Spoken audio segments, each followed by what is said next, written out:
Preguntas cómo hemos llegado a esta situación, de odiarnos y de avasallarnos con tanto rencor. ¿Por qué? Preguntas por qué, por qué.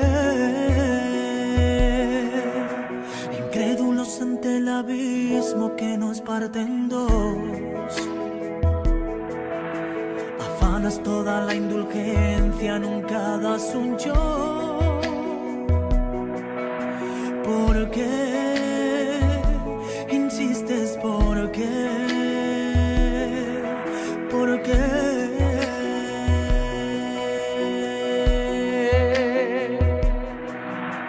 Renaces embriagada, ira por el que dirán. Me increpas consternada, lloras que no puedes más. ¿Por qué me gritas? ¿Por qué? ¿Por qué?